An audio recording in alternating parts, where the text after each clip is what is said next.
Dan eh, nampaknya cara yang paling gampang adalah dengan jadi warlord. Ya, orang-orang Hamas yang dikirim ke Pulau Galang, satu saat itu akan dilatih dan akan dikirim ke negara-negara yang kaya untuk disuruh meledakkan diri. Ya, kalau kamu tidak mau ada orang meledakkan diri, ya tolong kasih uang sama Indonesia. Nah, hari ini Anda lihat bagaimana ya Prabowo dengan naifnya kirim ya. Ada yang bilang 800 ton, ada yang bilang 50 ton, ada yang bilang 80 ton, ada yang bilang 17 ton, entah mana yang benar. Pokoknya Malaysia aja sampai terkagum-kagum. Entah terkagum-kagum, entah bilang dasar goblok, mungkin begitu ya. Lagi kere aja kamu sok belagu ngirim-ngirim. Mungkin Malaysia lagi ketawa terbahak-bahak gitu ya. Si Anwar Ibrahim ya. Karena ya itu tadi kalian lagi kere aja tadi ya, sampai banyak maling beras, bolak-balik maling sampai digebuki massa, sampai naruh di swempaknya dia itu ya, maling naruh di swempaknya. Aduh, ada aja ya, kasihan ya. Kalau kamu jadi Prabowo, kamu mau kirim bantuan ke Gaza nggak? Ya, alasannya apa? Dah itu saja ya. Kita mulai dari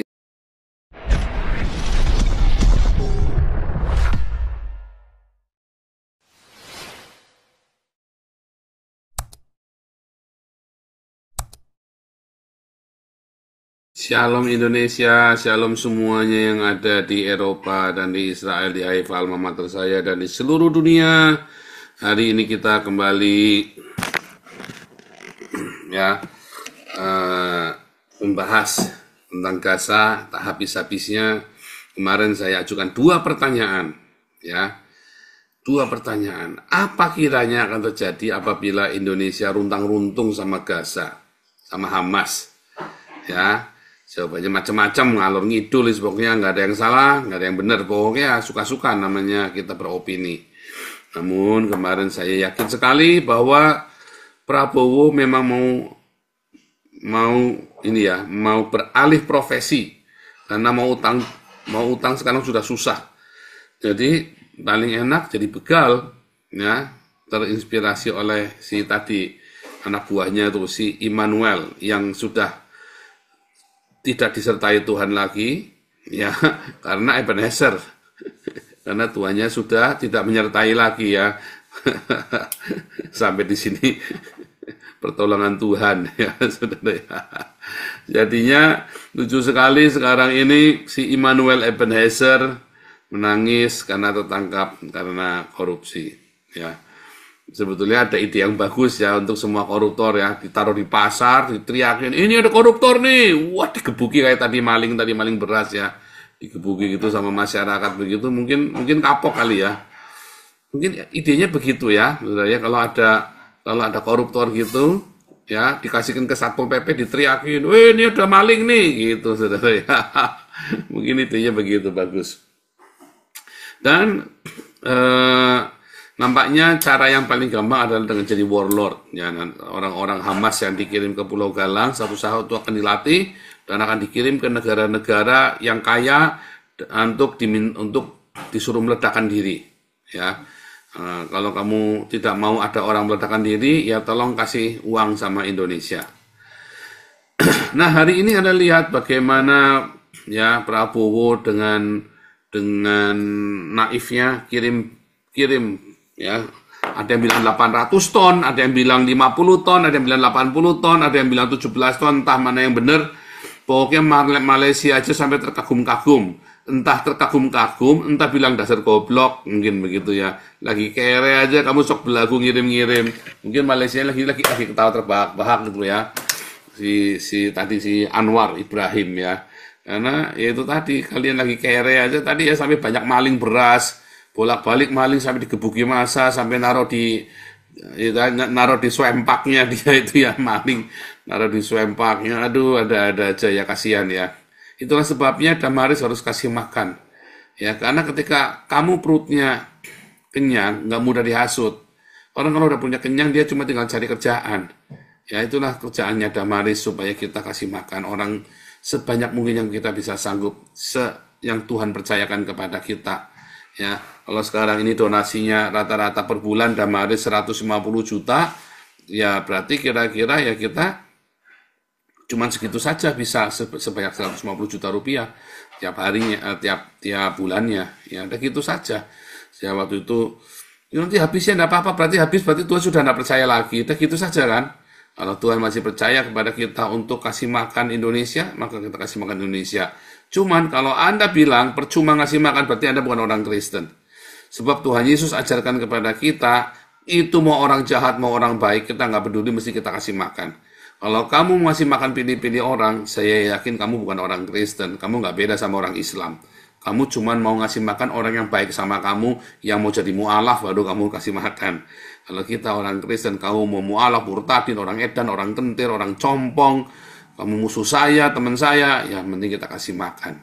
Selama dia butuh makan, kita kasih makan. Itulah ajaran Tuhan Yesus. Makanya kita terus kasih makan. Lo urus sendiri internal kita sendiri beres. Oh sudah beres, jangan khawatir. Semua orang yang ada di dalam komunitas Hagios Embun Pagi, kalau kamu ikutin semua prosedur, kalau kamu sampai tidak bisa bayar kontrakan aja, kita bayarin kontrakan rumahnya. Kalau kamu sampai tidak bisa, nggak punya sembako di rumah, kita kirim sembakonya. Kalau anak kamu tidak bisa bayar sekolah, kita bayarin sekolahnya. Coba bayangin. Jangan kamu pikir saya nggak ngurusin komunitas kita sendiri, kita urusin. Syaratnya kamu harus ada dalam komunitas kita. Kalau enggak ya kita nggak tahu. Jangan tanya, kamu jemaatnya Gilbert, jangan minta uang sama kita. Kamu jemaatnya Gilbert, mintalah sama Gilbert. Ya. Tapi kalau kamu ada di sini ya kamu kita bantu, kita nggak akan tutup mata. Kecuali kalau kamu ngaku-ngaku jemaatnya kita, tetapi kamu nggak pernah aktif di kita. Ya, sorry kita nggak tahu kamu ini siapa. Ya, gitu ya. Nah, kalau kamu ada dalam komunitas kita pasti kita rawat. Gereja mana yang begitu? Ya, wah susah kamu cari gereja begitu, saudara ya. Nah, sekarang kita harus realistis ya. Pertanyaannya, ya. Kalau kamu jadi Prabowo, kamu mau kirim bantuan ke Gaza nggak? Ya, alasannya apa? Dah itu saja. Ya, kita mulai dari siapa saja boleh berkomentar. Tolong fokus ya. Pertanyaannya, kalau kamu jadi Prabowo, kalau kamu Indonesia atau kalau kamu DPR, kamu mau kirim bantuan ke Gaza apa enggak, saudara? Alasannya apa? Ya. Oke, siapa mau duluan? Silakan. Pak siapa nih? Pak Permesta, Pak Wino. Ingat ya, jangan ngalar kemana-mana ya. Fokus. Kalau kamu ya pengambil keputusan atau DPR atau Prabowo atau kamu presiden atau kamu wapres atau kamu menteri atau kamu DPR di Indonesia, apakah kamu akan memberikan bantuan makanan, bantuan apa saja ke Gaza? Ya, karena Malaysia kan terkagum-kagum sama Indonesia tuh. Karena Malaysia aja nggak pernah kirim tuh. Ya, kenapa Indonesia yang lebih kere daripada Malaysia berani kirim? Silakan semua yang mau beropini boleh masuk. Pak Permesa, mulai. Silakan. Oh, ya bagus ya. Ya, analisanya, alasan reasonnya apa gitu. Iya, Harus boleh. memberikan, ya iya. Mau Saya, apa enggak? ya, ya. Reasonnya apa? Saya lagi berpikir. Pertama, kalau secara di Indonesia ya saya alasan-alasan itu news umum mengatakan bahwa karena Palestina ini yang pertama negara kata pertama yang mengakui kemerdekaan Indonesia. Saya bilang ini kalimat manipulatif, saya bilang aja. Kalimat manipulatif. Alasan dengan satu, bahwa negara Palestina ini yang mengaku pertama Indonesia merdeka. Saya kembali, ini make sense or no? Saya tanya kepada teman-teman yang ada di live chat atau teman, benar nggak? Kemudian saya cuma tahu bahwa bagaimana Indonesia membantu kepada Palestina karena solidaritas Islam, brotherhood Islam, itu kenyataannya. Tetapi negara ini menggunakan stigma, menggunakan pengakuan kemerdekaan. Karena ini negara ini takut kepada mayoritas ini. Nah, itu pertama. Mereka tidak melihat di sana persoalan kemanusiaan, kelaparan, bukan.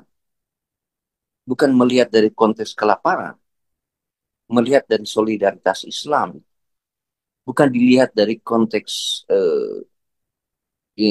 Palestina mengaku ini, bukan.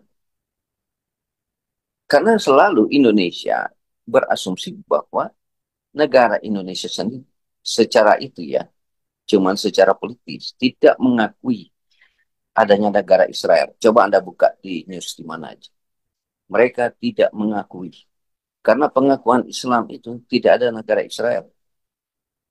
Itu aja kita ambil generalisasi umum ya, generalisasinya. Supaya kita cerdas membuka mata kita. Sekarang kita masuk ke persoalan di Indonesia. Sudah 5 tahun, 10 tahun lalu itu beritanya sama. Bagaimana lembaga-lembaga Islam di Indonesia cara mengumpulkan dana, tapi dana-dana itu dimanipulasi oleh lembaga-lembaga yang mengumpulkan dana itu udah terbongkar dari dulu. Tapi negara nggak mau bongkar kejahatan-kejahatan lembaga Islam yang melakukan itu. Contoh, contoh, tanya aja sama orang kalau si orang Palestina makan beras. Itu orang sudah berkunjung ke Palestina. Kecuali dikirim tepung, dikirim telur barangkali bisa. Kalau sedikit super mie Indomie masuk akal lah, benar. Tapi beras. Kemudian itu sering mereka melakukan amal-amal kumpulan dana dalam bentuk uang. Si kelompok-kelompok di Indonesia. Sehingga waktu ini mereka lakukan, mereka tidak mau bekerja sama dengan otoritas pemerintah Palestina yang ada kedutaan besarnya di Indonesia. Tidak pernah. Kalau kita jujur, ya, kalau benar dia menyumbang ke Palestina, dia panggillah duta besar Palestina sebagai saksi. Dan uang itu diserahkan langsung kepada kelompok ini. Mereka di sana saling curiga. Si kelompok-kelompok di Indonesia saling curiga uang ini sama kasih kepada siapa. Barangkali uang ini akan dimanipulatif oleh kelompok Hamas atau Fatah. Otoritas siapa yang mau kasih uang ini? Ini yang jadi pertanyaan. Tetapi lebih condong teman-teman baca di sini adalah mereka inginkan bantuan dari kelompok ini, bantuan dalam bentuk saya mau bilang beras atau enggak. Tuntutan mereka selalu bentuk uang. Indonesia itu sebagai negara dia coba narasikan dalam bentuk beras. Tapi dalam kelompok-kelompok keluar daripada lembaga ada di Indonesia itu, mereka uang. Tapi uang itu tidak tersalurkan untuk mereka di sana. Nanti coba teman-teman track ke apa LGBT atau Anda track ke Wikipedia atau Anda track bukan apa benar Indonesia mengirim. Itu yang jadi persoalan. Sekarang kita kembali ke Indonesia. Apakah Indonesia kalau jujur kita menentang balik, apakah Indonesia sudah swasembada beras? Apakah Indonesia masih ketergantungan impor beras? Kenapa alasan kita masih banyak orang miskin di Indonesia kita kirim beras ke sana?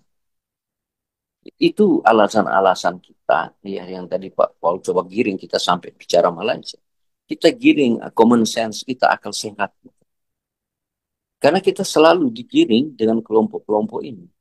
Yang notabene saya mau bilang katakan bahwa selalu membawa mereka tidak peduli loh sebenarnya peperangan yang ada di sana, yang terada di Gaza, Palestina. Tapi cuma disimbolkan sebagai solidaritas brotherhood aja Islam. Nah inilah saya bilang logika-logika nggak jalan pada bangsa dan negara. Kenapa negara kita nggak maju dari itu? Karena tidak mampu mengintrospeksi diri. Itu saya cuma baca di apa ya, baca di apa itu kalau ada orang tulis satu narasi di itu ada protes-protes dari beberapa kelompok orang. Dia bilang kok umpamanya contoh dia bilang Palestina di sana lagi itu kenapa di apa sana di Papua sana masih lagi itu. Nah, mungkin apa di NTT lagi contoh seperti itu. Hari ini kenapa terjadi pergolakan di Ambon? Yuk peduli ke sana. Atau janganlah bicara dunia internet kok. Kalau yuk begitu, kalau yuk pernah punya perasaan lihat di Sudan kepanasan, di Kongo kelaparan, daerah-daerah Afrika. Kenapa you tidak peduli ke sana? Kenapa peduli dari situ hari lepas hari? Kalau Anda jujur gitu, sebagai bangsa yang berdaulat. Oleh sebab itu saya bilang dari analisa kita itu mereka cuma di situ solidaritasnya. Mereka tidak melihat secara global. Banyak negara-negara di Afrika lagi kelaparan. Mereka tidak peduli. Ini yang kita harus cermati bersama pikiran kita jalan ya secara global. Baru kita lihat secara intern di negara kita. Bantuan-bantuan itu adalah menimpa sebagai alat politik untuk mempertahankan kekuasaan seseorang itu. Dalam konteks negara kita adalah mayoritas Islam.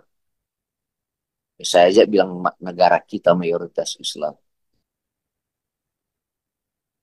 Walaupun ya kita sudah lama 25 tahun di luar negeri di memantau keberadaan Indonesia. Inilah yang menjadi kelemahan negara kita. Selalu menggunakan solidaritas Islam sehingga kita negara nggak maju.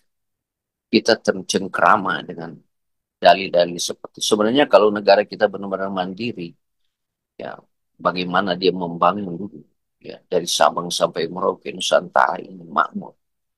Baru kita bantu luar negara itu menjadi satu keniscayaan dan kemajuan bagi negara kita. Tapi kalau kita hanya berpola berpikir seperti itu, negara kita akan mundur. Sampai sekarang negara kita mundur. Di dalam negeri aja sudah tidak bisa terbangun.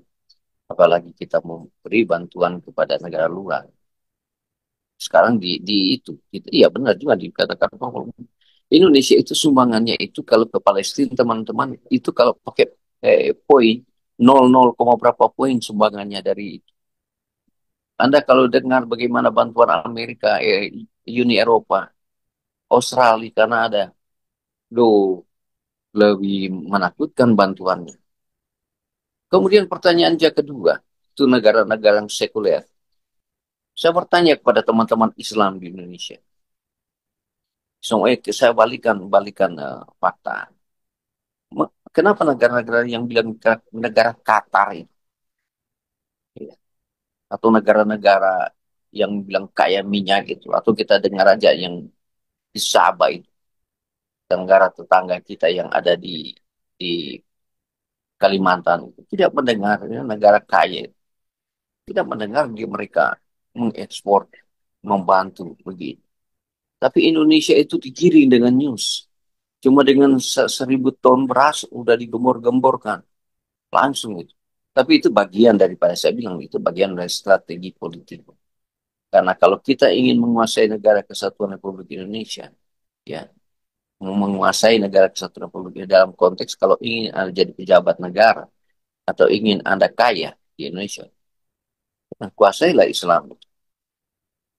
Kan Indonesia caranya begitu, kuasai Islam, maka Anda akan berkuasa di Indonesia.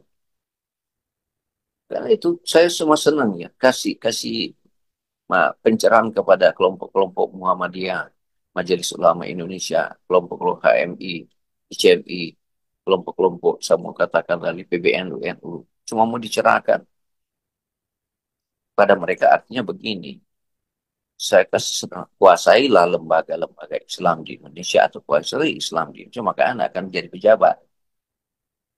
Sederhana aja lagi, yang kecil aja kita gambarkan. Jadilah kalau Anda seorang yang orang suka itu di YouTube supaya